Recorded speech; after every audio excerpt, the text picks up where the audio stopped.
Hi అండి, నేను ఈరోజు చికెన్ లేకుండా చికెన్ ఫ్రై చూపించబోతున్నాను. చాలా క్రిస్పీగా సేమ్ చికెన్ తిన్నట్టుగానే ఉంటుంది. ముందుగా ప్లేట్లో ఒక కప్పు గోధుమ పిండి, ఉప్పు వేసుకొని కలుపుకోవాలి. ఇందులో కొంచెం వాటర్ వేసుకొని చపాతీ పిండిలో కలుపుకోవాలి.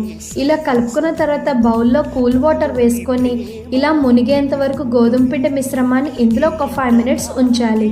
ఇప్పుడు ఈ గోధుమ పిండి మిశ్రమాన్ని తీసుకొని చిన్న చిన్న ముక్కలుగా చేసుకొని ప్లేట్లో పెట్టుకోవాలి. బౌల్లో మామూలు వాటర్ వేసుకొని ఉప్పు, పసుపు వేసుకొని నీళ్లు బాగా మరిగిన తర్వాత ఇందులో ముక్కలుగా చేసుకున్న గోధుమ పిండి మిశ్రమాన్ని వేసేసుకోవాలి.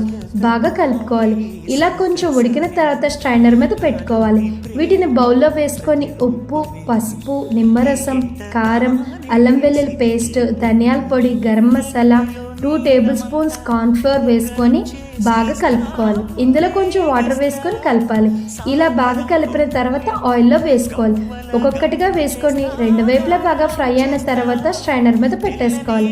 నా వీడియో కనుక మీకు నచ్చినట్లయితే సబ్స్క్రైబ్ చేసుకోండి. ఓకేనా? బాయ్.